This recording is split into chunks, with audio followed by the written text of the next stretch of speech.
Olá, sejam bem-vindos ao EmergenCast, um bate-papo sobre emergências médicas. Eu sou o Dr. Pietro Lima. E eu sou o Dr. Vitor Dalla e hoje a gente vai continuar o assunto da semana passada. Se você não assistiu o episódio anterior, desliga aqui, vai lá rapidinho, escuta ele e volta aqui que a gente tá esperando. Hoje a gente começa a parte 2 de que assunto, Pietrinho? Fala pra nós. Rapaz, agora que a porca vai piar. Gostou dessa? A porca 2. vai piar. Hoje, cara, piada horrorosa. a gente vai pegar todo aquele diagnóstico de choque que a gente pegou, a gente diagnosticou, agora é microhemodinâmica e vamos ver de droga vasoativa o que você precisa ter de arsenal pro seu paciente ir de alta para casa depois de melhorar do choque. Exatamente. Ti, muito obrigado por estar com a gente aqui ainda. Graças a Deus você não foi embora, porque tem muita coisa para falar ainda. Tiagão é a fera de terapia intensiva de transplante cardíaco. Você já conhece o gabarito dessa fera. E nós vamos começar. Ti, nosso paciente chocou. Não, já fiz, eu acho que respondeu ao volume. E eu comecei noradrenalina. E aí, comecei noradrenalina. E eu quero ver se ele respondeu. O PAM começou a melhorar. Começou a querer clarear esse lactato. E aí, eu vou deixando sonora, 02, 03, 04, 05, e aí? Noradrenalina, as pessoas elas atribuem muito ao efeito vasopressor de adequar o continente ao conteúdo, né? Perfeito. Mas o primeiro efeito da noradrenalina, que pouca gente sabe, nós temos o retorno venoso, né? Às vezes são vasos de capacitância. Perfeito. Então, parte do sangue não volta para o coração, fica represado nas veias. Quando você começa um vasopressor, tipo o NOR ou a vasopressina, essa vasoconstricção venosa faz o quê? Pega esse volume não estressado, que é o volume que não voltou para o coração ainda, e faz ele retornar. Você aumenta o retorno venoso com o início da noradrenalina, fazendo o quê? Aumentando o mecanismo de Frank-Starling, aumentando o débito cardíaco. Então, a noradrenalina é um vasopressor, mas tem um efeito no débito cardíaco importante, aumentando o volume estressado. E pouca gente sabe disso.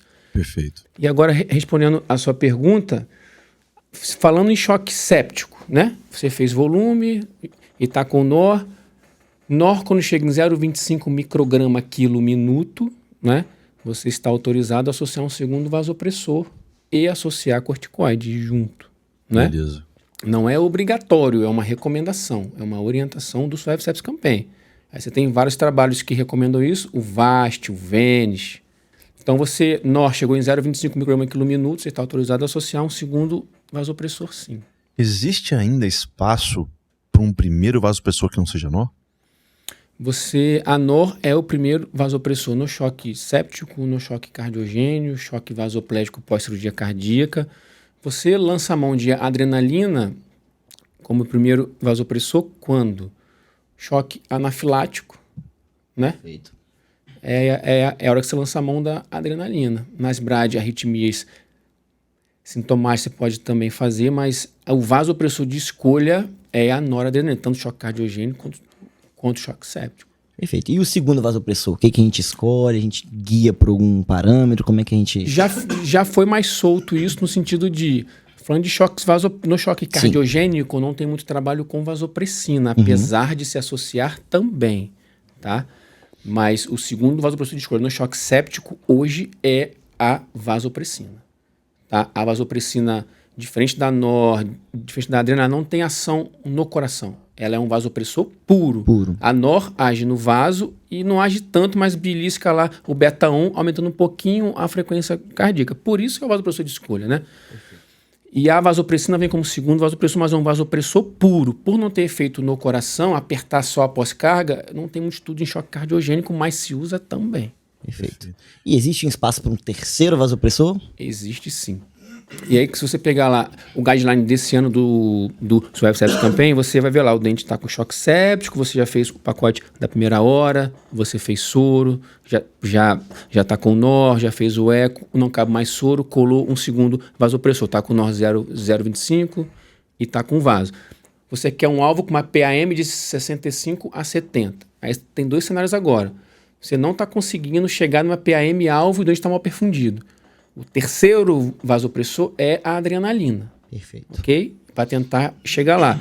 Agora, um outro cenário. Você está com NOR, está com vaso. A PAM está até em alvo já.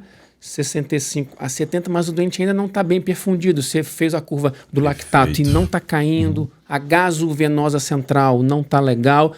E aí você lança a mão do gap de CO2, né? Que é um marcador de microhemodinâmico, que é o quê? Pega uma gasovenosa de um acesso alto, tipo subclave ou jugular, e diminui o CO2 dessa gasovenosa do CO2 da gaso arterial no mesmo momento. Um do outro. Quanto maior o gap, de 5 para mais, te autoriza a iniciar dobutamina. Entendeu? Sensacional. É um passo a passo, tem um quadrinho que assim, passo a passo, tabelinha. Então, não preciso saber se o paciente tinha uma função miocárdica prévia de VE ruim, se eu tenho o POCUS lá, o eco para fazer, para ver função. Não tenho isso disponível. Não tenho história, não tenho eco. Então, assim, o gap de CO2 me dá. Então, assim, em que eu tenho de guideline, eu posso fazer isso aí, que eu tenho essa chancela. O gap de CO2 ele é um marcador. Por exemplo, o lactato ele sobe por vários motivos, né? Nem sempre só hipoperfusão. A gasovenosa central que te fala a favor de consumo ou de menos consumo pode alterar por alguns motivos diferentes também, mas o gap de CO2 alto é sempre fluxo. Se o gap está maior que 5, sei de um lado, a CO2 da gasovenosa está 45, o da gaso arterial está 45, tá 10. Se esse gap está maior que 5, é sempre fluxo baixo. Ou é volume, perfeito, ou é inotrópico. Não é HB, não é nada disso, né? Perfeito. E tô com o paciente lá então, beleza. Já vi, cara, realmente não parece que gap CO2 está normal. Comecei nora, um choque distributivo séptico gravíssimo, pulmão todo tomado, uma SARA, meu paciente está lá com nora, comecei 0,25, entrei com corticoide, entrei com vasopressina. E tô começando a ver que ele não está respondendo bem ao choque. Eu quero entrar com o terceiro vasopressor, que é a epinefrina. E aí? Quando é que eu entro com ela? Que teto que eu chego para falar assim, tá na hora do terceiro vasopressor? Quando você entra no cenário de choque refratário, isso é em poucas horas, né? Você começa na prática, né? Você está com o NOR, começou lá 8 horas da manhã, NOR. PM não atingiu. Em 1h30, a NOR está 0,25 já, você já está com corticoide e com vaso, já passou o eco, o coração está bom, é choque vasoplégico mesmo, o gap está bom, normal. Se a vaso está no teto, que é 0,4, e a NOR está subindo e já passou, já está em 1 micrograma e você não está atingindo o que você quer, o choque não está na mão, é uma droga que a vaso está no teto, que a vaso não tem como você subir mais do que 0,04, que dá 2 ampolas de vaso em 100 de soro, 6 ml hora é a dose máxima para todo mundo. A NOR está em 1 micrograma e pouco, a vaso está no talo. Isso aí com 5 horinhas de choque você já está assim, né? É hora de entrar com o terceiro. Mas a adrenalina, ela é muito tacardizante, quem já usou sabe, né?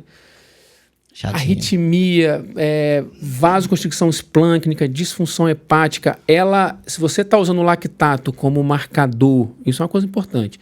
Se você está guiando a sua perfusão pelo lactato e começa a adrenalina por si só, tem um trabalho em animais que botou a adrenalina em animal saudável, só de iniciar a adrenalina, o lactato subiu, porque a adrenalina estimula beta-2 no músculo e aumenta a via glicolítica. Beleza. Perfeito. E se eu começo, então, pensei no choque refratário, já estava com o 0,25 e tal, entrei com a vasopressina e eu já entro com corticoide. Esse corticoide é porque eu penso que o paciente tem asma prévia. O que esse corticoide tá fazendo aí, tio? E tem uma pergunta também que é, se o paciente está com Covid, eu uso hidro ou uso Dex? Né? Boa. A gente pensa em disfunção da adrenal, então a gente tende a usar um corticoide de mineral corticoide, que é a hidrocortisona. Perfeito. E aí você faz 200 miligramas. Você pode usar em bomba de infusão ou você pode usar 50 miligramas de 6 em 6 horas. Né? A ampolinha pequena tem 100, meia ampola de 6 em 6. Tanto faz, mas por custo, efetividade de bomba de infusão, então a gente prefere fazer a dose intermitente, mas advoga-se que a dose contínua dá menos pico, que altera menos a glicose, teoricamente. Então teria mais esse efeito. E no Covid Dexa, hidro? Cara, aí é uma conversa mais de Covid, mas a gente faz hidro. Porque acredite que o corticoide, o efeito do corticoide no Covid é mais um efeito de classe do que da Dexa. Então tem a metil, tem a hidro, você converte as doses Dexa 6... que equivale a tanto de metil, que equivale a tanto de hidro. Então, efeito da classe do corticóide, não de um corticóide específico. Tá. Perfeito. Me convenci. comecei 3 vasopressores. Mas eu não tô confortável. Tô achando que esse cara não tá indo bem, tio. Pra onde que eu vou? Tá penumbra, o negócio tá complicado. Você já passou a nuvem tá escura. Não é choque, choque cardiogênico, não tem causa reversível, não tá tamponamento. Você tem as drogas de segunda linha do choque, né? Que são extremamente controversas, mas a gente usa. Você tem... E o choque vasoplégico, a via final é uma vasoplegia, né? Uhum. Você tem o continente, que é o vaso, incoerente com o conteúdo que está menos, né? E isso, ele é multifatorial. Você tem efeito central, que é a diminuição de catecolamina endógena, que tentando compensar, elas exaurem, né? Você tem o efeito do cálcio, que não entra na célula, né? E você tem o efeito intracelular. Então, qual que é o racional? Entendendo a fisiopatologia da vasoplegia, central, periférica e intracelular, você tende a cercar tudo. Por exemplo, cálcio. O cálcio é uma poderosa droga, ela participa de contração de músculo liso, de músculo miocárdico, de vaso. A gente faz cálcio, deixa o cálcio 1.4, cálcio em bolos, né? Você tem, muito controversialmente, acaba que faz azul de metileno no choque refratário vasoplégico. Quando você inflama, você libera óxido nítrico, né? Tem a óxido nítrico sintetase, né, que libera óxido nítrico. O que o azul de metileno faz? Inibe a produção de novos óxido nítrico. O que produziu. Você não vai inibir o óxido nítrico, você inibe a produção de novos. Sim. Trabalhos pequenos, mas essa aí é a teoria do cara, o que tem mais para fazer aqui, faz. Nível de evidência é baixo, mas você não tem mais o que fazer. Nada o que fazer. Né? Uma coisa que é importante também, em choque refratário, pensar em tireoide, cercar a tireoide. Acidose metabólica, no meio ácido, o receptor alfa-1 do vaso perde sensibilidade à noradrenalina. Então você, de repente, em algum cenário, você corrigir a acidose, você resolve o choque. Acidose metabólica e acidose respiratória. Sim. Vocês trabalham em UTI, já teve isso. O paciente está bem, de repente, por um acometimento pulmonar, pega um Covid, intuba e lá no segundo dia faz um choque do nada. E desce a ladeira, chumba bem. Caramba, o que está acontecendo aqui? O cara não tem uma febre, não tem nada, você segura a mão no antibiótico, vai antibiótico, segura a mão, faz uma gasa, PCO2 que era 45, está 90. Só de lavar esse CO2, o choque melhora. Dá uma melhorada. Não é?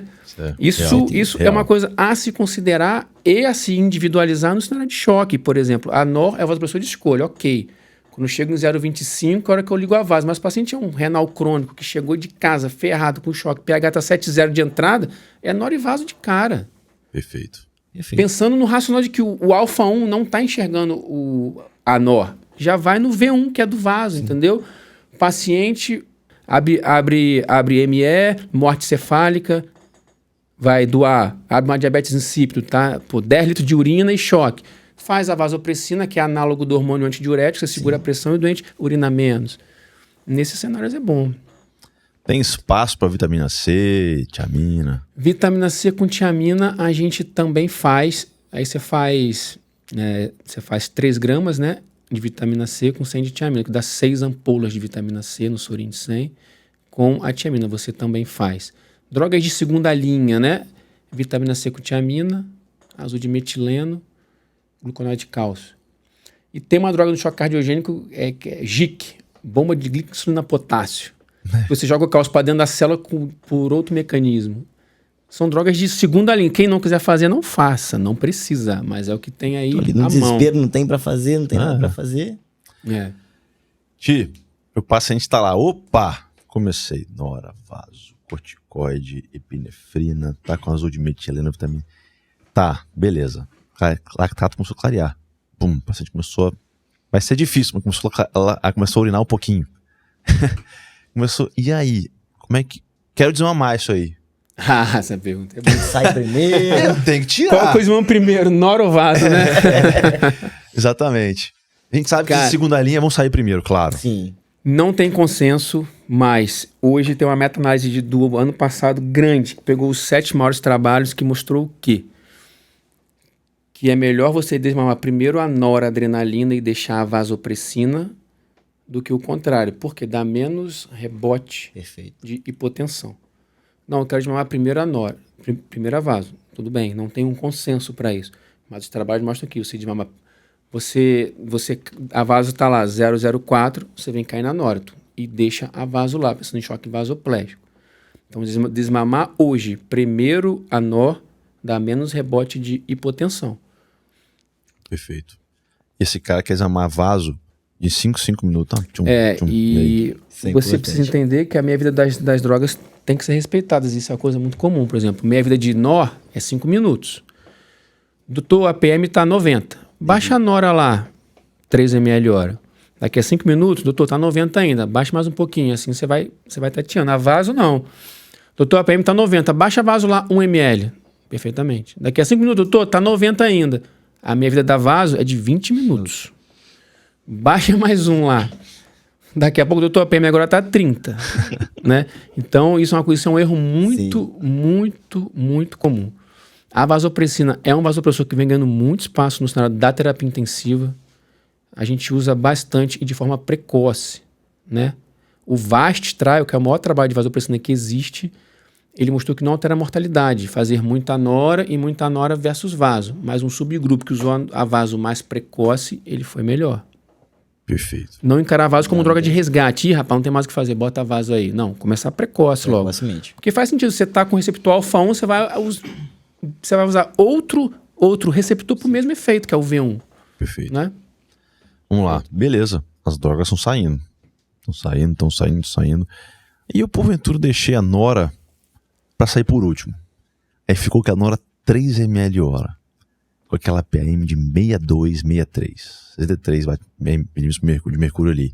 Comecei a tirar, falei, cara, não, eu sou corajoso. Vou diminuindo de 1 em 1 ml ali. Aí o paciente fala assim, tô tranquilo, mas não tô vendo mais aquele relógio ali não, ó. Tô tranquilo, mas tô começando a ficar meio pálido. Tô tranquilo, pode tirar. Tá refratário, não sai essa nora, cara. Que pode ser essa dificuldade de tirar essa noradrenalina? Desmame difícil da nora. O que fazer, né? Você tem algumas causas muito clássicas. Tireoide é uma delas. Insuficiência adrenal é outra. Você está com cálcio baixo, repor cálcio é outra. Acidose metabólica é outra causa. Né? E tem também aquele contexto que o paciente realmente, a pressão dele é 90/60 e você está tratando o monitor e não está tratando o paciente. Né? Então, você cercar disfunção de adrenal, tireoide, repor cálcio, ver se o doente não tem acidose e ver se não tem uma causa que você não está vendo, né? Tamponamento, IC, TEP.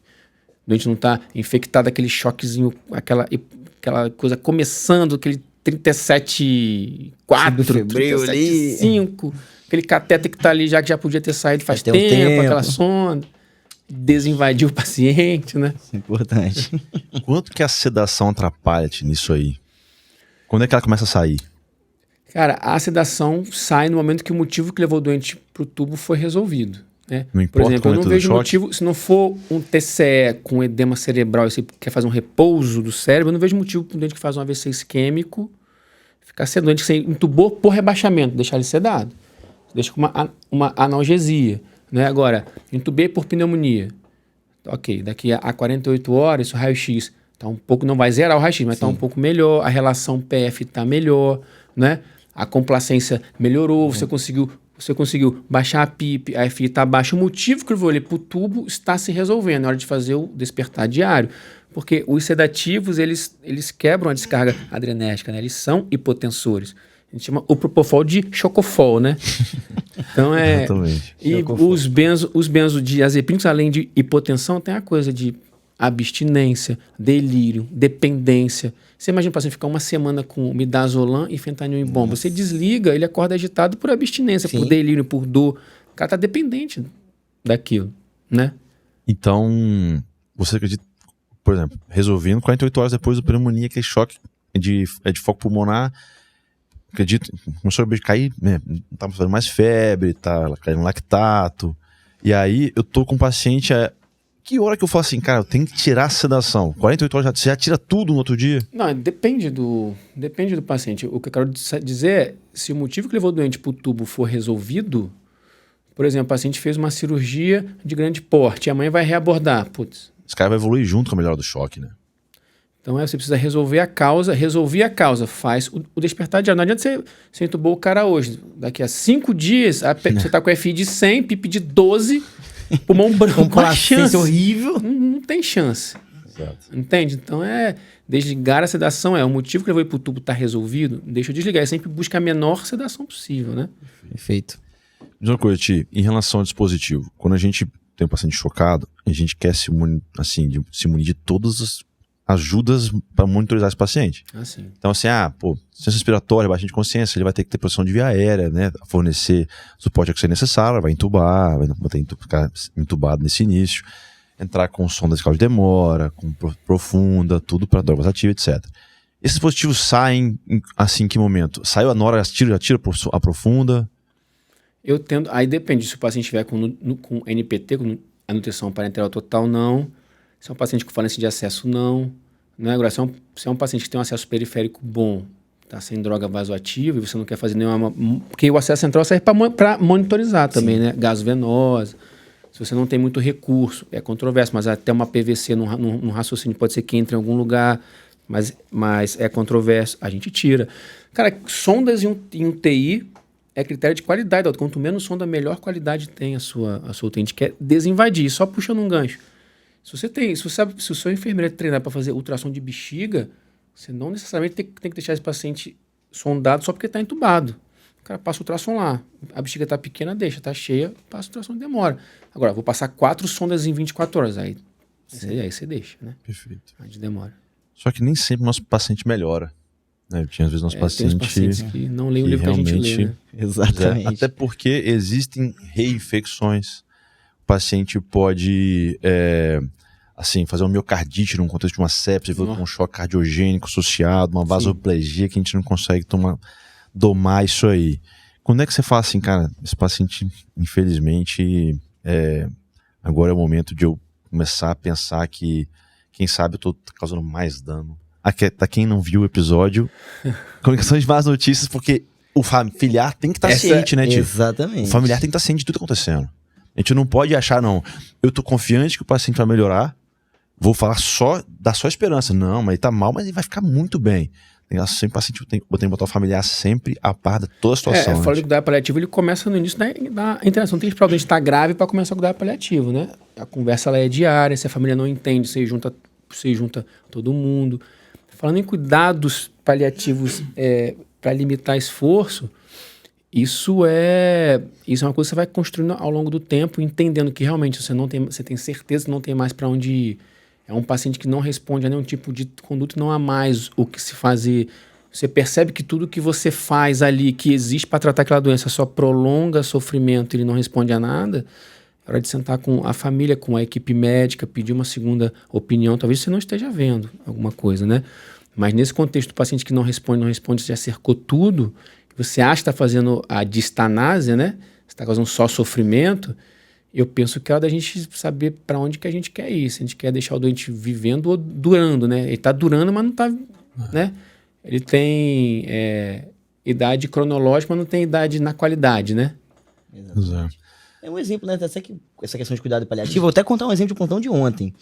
Tava de plantão, chega para mim um paciente transferido da UPA, já com uma história de astenia, hiporexia, há 3 dias, evoluiu com rebaixamento de nível de consciência, foi pra UPA e tudo. Lá na UPA piorou esse rebaixamento de nível de consciência, chocou, fez hipotensão, veio pra mim com a nora. Chegou na minha UTI lá com Glasgow de 7, 50 ml nora já em periférica lá, hipoperfundido, mosqueado, o cara com faces hipocráticas, já bem sarcopênico, bem comprometido. Chegou pra mim, eu tava naquela situação, caramba, o que eu vou fazer aqui? Eu vou entubar esse cara, vou fazer todas as medidas invasivas aqui. Desci com a família, chamei com a família e conversei. A família, não, tem uma história de câncer de CA de próstata, já diagnosticado desde 2019, já era avançado na época, ele não quis tratar. O último PSA era de 300, essa doença já era avançada, quer dizer, liguei a bombinha de morfina, o paciente descansou, sem problema, né? Então, questão do cuidado paliativo, às vezes até a avaliação primária, você não precisa... Só a questão de, tô adicionando um monte de medicação, um monte de droga e tudo, cheguei no meu limiar terapêutico. Às vezes o limiar terapêutico é nem prolongar esse sofrimento, né? Esse paciente com uma história dessa, né, que já tem uma doença que não tem... Neoplasia avançada, incurável. Não tem uma proposta, mas o paciente quer só uma sepse. A gente pegou um jovem de 40 anos, 50 anos, que era só o Covid, mas a menina a menina tinha 24 anos. O Covid, a gente tentou listar para o transplante pulmonar, tanto que o Covid arrebentou com ela. Caramba. Ela morreu, a gente não fez cuidado paliativo. E tem uma coisa que o difícil médico tende a fazer, que eu acho que é muito anos, cruel nesse cenário de cuidar, coisas a não se fazer, né? Primeiro é você... Quando você se comunica, você ouve e você fala, né? Sim. A gente tende a coisa de só informar. É muito grave, você não ouve, você só fala. Sim. E o segundo ponto é você oferecer o suporte como uma barreira. Por exemplo, você quer que dialise? Você quer que entube? Você, como colocar o suporte de UTI como uma promoção do dia, Exato. Hoje temos uma sedação, temos uma diálise. A gente tem isso é cruel com a família. Sim, com certeza. E as pessoas tendem a fazer isso. Olha, está muito grave. Você joga a responsabilidade para eles. É um vozinho né? de 90 anos. E aí, você quer que a gente faça diálise nele? A família quer que faça tudo. Sim, claro que quer. E a gente faz tudo. Tudo que o doente aguenta receber. Exato. Tudo que ele precisa, né? A gente sempre faz tudo. Sim. Esse tudo é tudo que o doente aguenta. Exato. E, boa pergunta. Você chegou num negócio legal. Diálise no choque. Existe um parâmetro de, assim, tão chocado que você sabe que... Cara, a gente não consegue. Isso é muito complicado. Você vai ver corrente e fala assim, nossa, tá com nora... Não tem... Com nora meio micrograma não diálise. Não tem nenhum trabalho que fala isso, né? O paciente tá com choque perdendo mão, nora subindo, vaso subindo, a PM de 30, 40 ainda, realmente é difícil. Mas aquele paciente que cravou uma dose alta de vasopressor, 1 micrograma de nó, 0,04 de vaso, potássio de 6, não urina há 2 dias, balanço hídrico 8.000 positivo ao longo do tempo, que você está tentando, porque ele está chocado, você não quer dialisar. Cara, você tenta fazer diálise, tem máquinas que fazem diálise em 24 horas, né? Você tenta mais LED. Eu penso que a gente precisa tentar. Se o doente não aguentar, você evolui. Você precisa se defender também em algum momento, né? Passo o catéter, tento diálise, piora muito o choque, risco de PCR, suspenda a diálise. Você tentou, o doente não aguentou. Agora, não faço porque o doente está chocado. Cara, teve uma moça no Santa Rita, estava com 90 de nora. Teve uma moça do pós-op de cardíaca, eles aguentaram a diálise, cara. E outro com 30 de nora lá, teve que parar, entendeu? Então isso é muito... Não tem trabalho com... Isso de nora não faz, não tem nenhum. Tenta, né? Tenta, até porque a acidose pode ser o mecanismo do choque. Verdade. Entendeu? Muito paciente, melhora bastante após diálise. Nossa. Faz a diálise, nossa nora cai muito. Sim. Acontece, muito frequente. Eu acho. Para droga vasoativa, no choque que a gente já falou de microhemodinâmica, a gente agora já sabe diagnosticar o choque, já sabe quais são as portas do diagnóstico, e aí agora a gente já sabe o que começar, já sabe como começar e já sabe retirar. E agora fala pra gente assim, o nosso ouvinte tá querendo saber assim, em relação à droga vasoativa, tem algum detalhe máximo que o Dr. Thiago Rodrigues tem pra gente? Cara, a noradrenalina é o vasopressor de escolha. Dopamina é uma droga em desuso no cenário da terapia intensiva e do PS. Só em bradiarritmia, dopamina piora a mortalidade. Claro, você tá lá na UPA, só tem dopa, cara. Você faz a dopa. Okay. Mas não é... Você tem... A vasopressina é o segundo vasopressor de escolha em vários cenários, tá?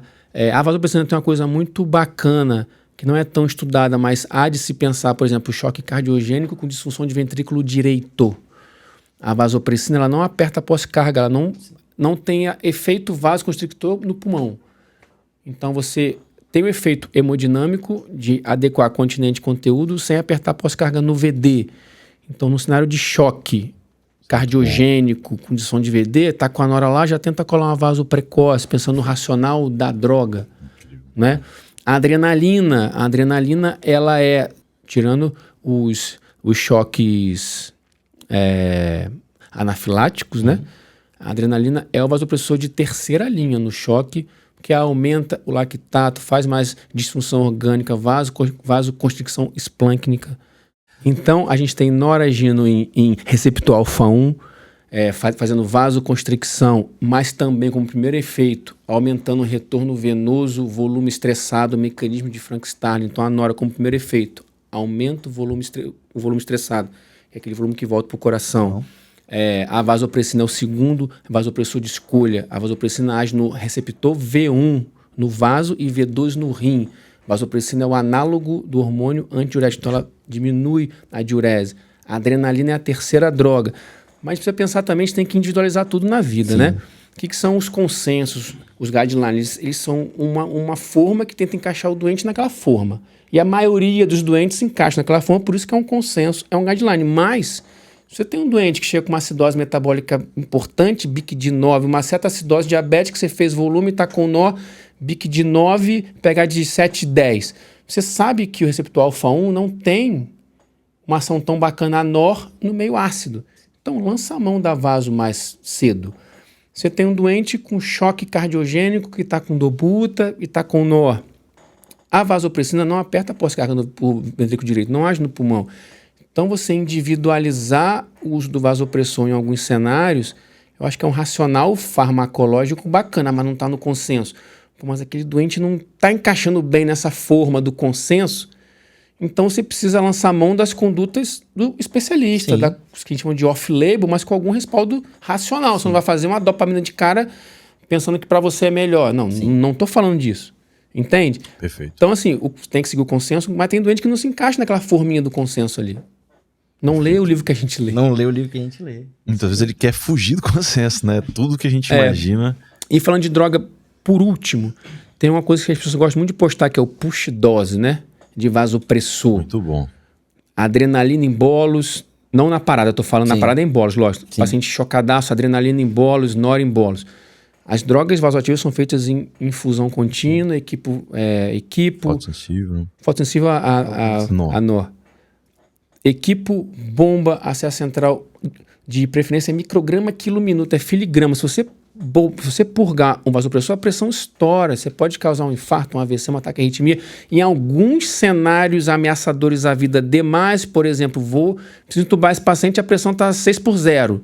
Ok. Que aí você tem que entubar o cara que tem uma via aérea fisiologicamente difícil, que é diferente da anatomicamente difícil. O paciente está tão acometido que ele pode ter um colapso cardiovascular a qualquer momento. Iminente. Então você faz um push dose de adrenalina, que é uma dose super diluída, não é uma ampola inteira. Você dilui para 10, pega 1 ml dos 10 e dilui para mais 10 e faz esse 1 ml.